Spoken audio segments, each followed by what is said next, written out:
Bonjour à tous, j'espère que vous allez bien. Alors aujourd'hui j'aimerais vous parler de cette étoile, plus exactement cette planète, planète étoile, vous allez voir, c'est assez passionnant, de Vénus. Ah, Vénus, on dirait que c'est un peu ma planète, parce que évidemment je suis du signe de la balance, et Vénus serait aussi le sens de l'amour. Pourquoi pas? Ça c'est sur le plan astrologique, c'est sur la connaissance astrologique. Mais qui est Vénus? Alors, d'abord, on va la décrire sur deux plans, sur le plan astrophysique et sur le plan mythologique. Alors, sur le plan astronomique, c'est tout simplement hallucinant. Tous les astrophysiciens disent qu'elle n'est pas comme les autres, que c'est une planète qui est complètement différente des autres. Vénus n'est pas une étoile, pourquoi? Tout simplement, elle n'a pas une source propre, si vous voulez, une source thermonucléaire comme notre Soleil, par exemple, qui a une source thermonucléaire, ou toutes les autres étoiles. Non, Vénus ne prend que le reflet du Soleil.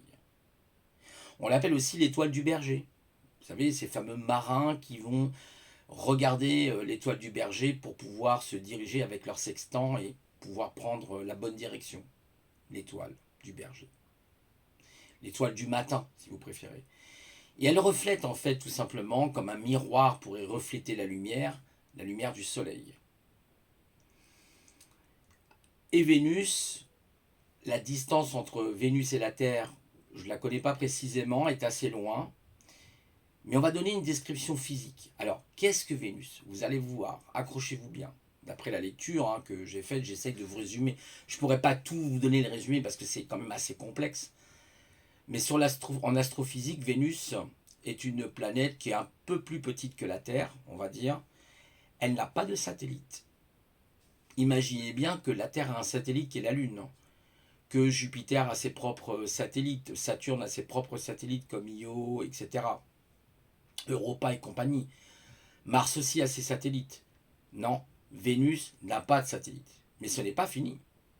Vénus n'a pas de champ magnétique. D'après SAO, le satellite qui aurait été lancé, je crois, en 2017-2020, il me semble que c'est SAO, il y a eu d'autres satellites lancés par la NASA et puis par l'ESA, n'a pas de champ magnétique. Elle fait le tour de elle-même en 243 jours, alors que nous, la Terre, c'est en 24 heures. Oui, Vénus met 243 jours pour faire le tour d'elle-même. Elle tourne à l'envers, c'est-à-dire qu'elle ne tourne pas comme les autres planètes. Elle tourne dans le sens contraire des aiguilles d'une montre. Bon, mais c'est pas terminé, mes amis. La température à sa surface est de 460 degrés. Des vents pouvant atteindre à sa surface, et c'est très étonnant, justement très étonnant, plus de 500 km/h. La température à environ 30-40 km n'est seulement que de 15 et 30 degrés. On a retrouvé à 55 km dans son atmosphère, je crois que ça s'appelle de la phosphine. Alors la phosphine, figurez-vous qu'on la trouve par exemple chez les pingouins. Chez certains animaux, on retrouve la phosphine. Vous imaginez, il y a de la phosphine dans l'atmosphère de Vénus. Qu'est-ce que c'est que ce truc? Voilà, c'est quand même assez surprenant. Et ils ont découvert aussi une chose étonnante. Il y a en fait un champ plasmatique autour de Vénus. En fait, ça fait comme une comète, si vous voulez, il y a une espèce de nuage, de traînée, hein, comme une queue de comète, si vous voulez, qui pourrait atteindre jusqu'à 45 millions de kilomètres. C'est Veličkovský dans son livre en 1950, où il parle justement les mondes en collision, avec notamment la préface, je crois, signée par Pierre Jovanovic, où il parle justement, Veličkovský parle de ça. C'est très très intéressant. Hein. Passionnez-vous sur Vénus, vous allez voir. Vénus, ensuite, aurait donc 45 millions de kilomètres et toucherait même l'atmosphère de la Terre, ce qui pourrait peut-être expliquer certains phénomènes. Qu'est-ce qu'il y a encore de très déroutant? Il y a tellement de choses, je suis sûr qu'on va encore découvrir. Ah oui, il n'y a pas de cratère. Vous prenez la Lune, vous voyez des cratères. Elle n'a jamais certainement été touchée par des météorites, par exemple, des astéroïdes. Sa surface est plane, quasiment. Il y a très peu de montées sur Saturne. Enfin, pas Saturne, pardon, excusez-moi, Vénus. Voilà, on a fait un petit peu le tour, la description physique, on pourrait peut-être parler d'autres phénomènes, là je ne suis pas non plus astrophysicien, je vous fais un résumé de ma lecture à peu près, hein. Peut-être j'ai fait quelques petites erreurs, c'est possible, je ne peux pas être précis à 100%, je n'ai pas une mémoire non plus, hein. Voilà, il paraîtrait qu'on ne retient que 10% de ce que l'on lit, donc il faut lire plusieurs fois. Maintenant on va parler de Vénus sur le plan mythologique. D'abord on va parler des Grecs. Alors, Vénus serait tout simplement la guerrière Athéna. Que s'est-il donc passé dans cette mythologie grecque? Jupiter, Zeus, eut un jour très mal à la tête. Il avait un violent mal de tête. Héphaïstos est arrivé, je crois que c'est Héphaïstos, j'ai toujours du mal à prononcer Héphaïstos, est arrivé avec sa hache et lui a fendu le crâne. Et sorti de Jupiter, Athéna, qu'on appelle Vénus. Vénus, ça représente aussi la symbolique de Lucifer. Hein, les gens parlent souvent de Vénus, mais alors Vénus a été mise surtout sur la Vulgate, qui est la Bible, hein, la Bible latine en fait. Hein. C'est la transcription du latin, enfin la traduction qui a été faite en latin donc de la Bible, qui est la Vulgate hein, en 300, je crois que c'est 383, 385. Hein, c'est très très ancien la Vulgate. Et on parle pour la première fois de Lucifer dans la Vulgate. Dans toutes les autres traductions, on n'en parle pas forcément hein, de Lucifer. On parle de Satan, mais Lucifer n'est pas forcément nommé. Donc il a été nommé à partir de la Vulgate surtout. Voilà, on ne retrouve pas de traces. Donc il serait représentatif de Lucifer. Bah oui, pourquoi Lucifer? Parce que Vénus brille, est une splendeur. Comme Lucifer, Prométhée, avait pris le feu aux dieux pour le donner aux hommes, la connaissance. Vous voyez, tout ça, c'est des symboliques mythologiques. Donc Athéna, oui, qui viendrait ensuite mettre le désordre sur la Terre et sur Mars. Donc, d'après d'ailleurs certains astrophysiciens, il est très probable pour eux que toutes les catastrophes que nous aurions vécues, même à l'époque de Noé, etc., seraient liées à Vénus. C'est un peu, si vous voulez, la Nibiru, en quelque sorte. On parle de Nibiru, mais n'allons pas jusqu'à Nibiru. Parlons simplement de Vénus. Vous voyez à quel point Vénus pourrait avoir un impact quand vous savez simplement que sa queue plasmatique peut aller jusqu'à 45 millions de kilomètres. C'est énorme. C'est tout simplement fantastique. Je vous dis, c'est une planète qui est hors du commun. Hors du commun. Ensuite, on a la mythologie indienne, en Inde. Elle est nommée sous le nom de Kali, la guerrière Kali qui, avec, je crois, la déesse Goura, combattent le vison, le démon en quelque sorte. Et c'est suite à ce combat qu'elle s'approche de notre planète. Et Shiva se met à ses pieds et lui dit « Ouh, calme-toi ». Mais on sait qu'elle a fait beaucoup de ravages. Quand Vénus arrive, souvent arrive la faim, la peste et tous les malheurs qu'il y a sur la Terre. C'est ce que nous dit en fait ces mythologies. Alors ensuite, on retrouve aussi, dans cette mythologie, on va retrouver aussi les Sumériens. Alors elle est nommée Ishtar, la fameuse entrée d'Ishtar en Irak. Quand on a eu ces GI, ces soldats américains qui sont venus en Irak, ils ne sont pas venus que pour le pétrole, je peux vous le dire. Ils sont venus pour bien d'autres choses, pour récupérer des artefacts, pour récupérer des objets bien précis. Ne vous inquiétez pas, ce n'est pas qu'une histoire de pétrole. Donc à partir de ce moment-là, chez les Sumériens, on ne nommait jamais, d'ailleurs même chez les Babyloniens, on ne nommait jamais Vénus. On nommait Mars, on nommait Jupiter, on nommait Pluton, mais Vénus était noté nulle part sur les tablettes. C'est assez surprenant, hein. C'est vraiment surprenant, très déroutant. On retrouve aussi cette même Vénus chez les Amérindiens et notamment les précolombiens sur le nom de Quetzalcoatl. Alors je sais pas trop le prononcer, m'en voulez pas trop parce que c'est un nom qui est pas facile à prononcer. Je crois que c'est Quetzalcoatl qui serait Vénus aussi. Donc vous voyez, il y a quand même des liens assez surprenants avec des parties géographiques qui sont complètement distinctes. Vous imaginez les Grecs, l'Inde et la Grèce, c'est pas tout à fait du même côté, hein, on va dire. Hein. Donc c'est quand même, il y a une certaine distance. Et pourtant, on retrouve la mythologie de Kali, qui se met en colère. On retrouve Jupiter, avec effectivement Athéna, la guerrière, qui est Vénus, tout simplement.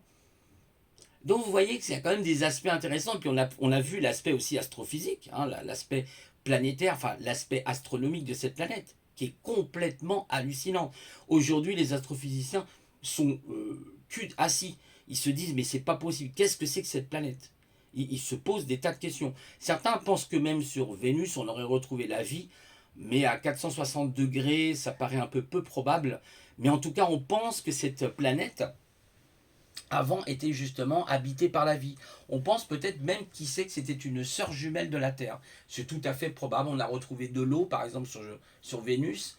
Donc, mes amis, vous voyez, c'est plus complexe que ça. Voyez comment on peut dire la métaphysique, l'astronomie, ces mondes sont très complexes. Et on va encore, je pense, découvrir des choses incroyables sur Vénus pour vous dire que on est loin de nos surprises. Voilà, je voulais vous parler de ça parce que je pense que c'est intéressant et que ça montre peut-être tout ce que nous traversons actuellement. Peut-être aussi, vous avez vu, par exemple, ces différences de température, mais qui sont complètement hallucinantes. Au Canada, ils ont atteint plus de 49 degrés, des températures de dingue. On s'est aperçu aussi que le noyau de la Terre actuellement est en train de se décentrer vers, je crois, notamment la Chine. Il se décentre de pas beaucoup et que ça pourrait avoir des incidences. Vénus, on sait qu'à chaque fois que Vénus a eu un passage très particulier, elle a créé des catastrophes. Elle aurait créé selon les mythologies, elle aurait créé le déluge, elle aurait créé beaucoup de catastrophes. C'est tout à fait probable sur le plan physique. Et on sait que le plasma qui sort de Vénus, ce plasma, touche notre atmosphère terrestre à 45 millions de kilomètres. Vous imaginez? C'est énorme. Donc bonne méditation après cette réflexion sur Vénus. Vénus, la planète de l'amour. Si vous avez des compléments d'information parce que vous avez lu des articles ou un livre qui a bien parlé de ça, ça serait intéressant que vous le mettiez dans mes commentaires pour que je puisse apprendre des choses, qu'on puisse échanger en fait cette connaissance qui est passionnante. Moi, j'aime beaucoup la mythologie. Je trouve que la mythologie, est-ce que c'est tant de la mythologie? On peut même se poser des questions. Euh, la Mahabharata, par exemple, en Inde, explique ces guerres entre ces dieux, etc. C'est incroyable, incroyable. Et on retrouve Vénus chez les Babyloniens. Mais ce qui est marrant, par exemple, chez les Sumériens, elle n'était absolument pas décrite, voyez, sur les pierres. Voyez, on n'a pas trouvé de description de Vénus. C'est incroyable. Elle est très discrète. Elle n'a pas de satellite. Vous vous rendez compte, toutes les planètes ont des satellites. Je vous l'avais cité au départ, notre Terre à la Lune, c'est son satellite. Vous voyez? Donc c'est assez bizarre, elle tourne à l'envers. Elle met 243 jours pour faire le tour d'elle-même. La distance entre Vénus et la Terre, je ne sais pas, je ne connais pas par contre là, je n'ai pas les chiffres. Mais c'est la fameuse étoile du Berger, l'étoile du Nord, il me semblerait, où les marins se réfèrent à elle, parce que, évidemment, quand arrive la nuit, on voit cette étoile qui brille, puis hop, c'est extraordinaire, extraordinaire. Vous avez vu un peu, vous vous dites quand même, il y a quelque chose dans l'univers, est-ce que c'est lié au hasard, tout ça? Non, il y a des choses, il y a une intelligence, il y a quelque chose qui fait que tout ça c'est super bien ordonné, c'est waouh, comme une horloge suisse. Vous vous rendez compte, vous prenez simplement la Terre qui est à 150 millions de kilomètres du Soleil. Oui, je sais bien, les théoriciens de la Terre plate diront 5000 kilomètres. Mais alors comment on explique, dans ce cas-là, quand il y a des éclipses, on voit la courbe de la Lune? Comment ils peuvent l'expliquer ça? Voyez? Donc, en fait, vous avez plein de trucs comme ça. Il faut faire attention, évidemment. Chacun est libre après de penser ce qu'il veut. Pour avoir fait un peu d'astronomie, j'ai observé la Lune. Je ne l'ai jamais trouvée plate, la Lune. D'accord? Je ne vais pas revenir sur le sujet parce que, franchement, ça me gave. Ça me gave, sérieusement. Saturne, elle a des anneaux. J'ai vu les anneaux de Saturne. D'accord? Voilà. Et d'ailleurs, Saturne n'est pas une planète tellurique, c'est une planète gazeuse. Jupiter est une planète tellurique. C'est Zeus, c'est Jupiter, notre cher président Zeus. Eh ben oui, j'ai mal à la tête, fais quelque chose, Eliastos, je crois. Fends-moi le crâne, sortira la guerrière Athéna, Vénus. Waouh, waouh. Et peut-être effectivement que Vénus, elle est, certes sur la mythologie, mais peut-être dans la réalité, une éjection évidemment de Jupiter. C'est une planète énorme, Jupiter. Je crois que c'est 10 fois notre Terre. Enfin, c'est énorme, Jupiter. Voilà, je voulais donc parler de tout ça. Vous avez vu, les planètes, elles ont toujours des noms par rapport aux dieux. Jupiter, c'est Zeus. Vous voyez, Euh, vous avez toujours quelque chose qui est lié, c'est incroyable quoi. Vénus c'est Athéna, la Terre c'est Gaïa. Vous voyez, vous avez toujours quelque chose qui est lié comme ça. Donc voilà, je voulais vous parler de ça, et puis vous souhaiter, bah, écoutez, un bon dimanche, voilà. Peut-être je reprendrai les lives un jour. Pour le moment, bah, je suis un peu occupé, j'ai pas mal de trucs en ce moment, voilà, hein. Maintenant, c'est un peu différent. J'ai pas mal de trucs à faire au niveau professionnel, etc. Donc, il faut que je voie. On verra bien. Avec mon vieillage, hein, c'est pas simple, hein. Voilà, non, je déconne. Je suis jeune encore dans ma tête. Voilà, je vous souhaite plein de bonnes choses et que la planète Vénus, l'étoile du matin, puisse vous accompagner aussi parce qu'elle est le signe. On dit aussi que c'est la planète de l'amour, hein, Vénus. Ça représente mon signe, les balances. Les balances sont sous cette planète qui s'appelle Vénus. Voilà, je vous laisse et puis je vous souhaite, eh ben, écoutez, de passer une bonne journée, un bon dimanche à vous. Allez, au revoir.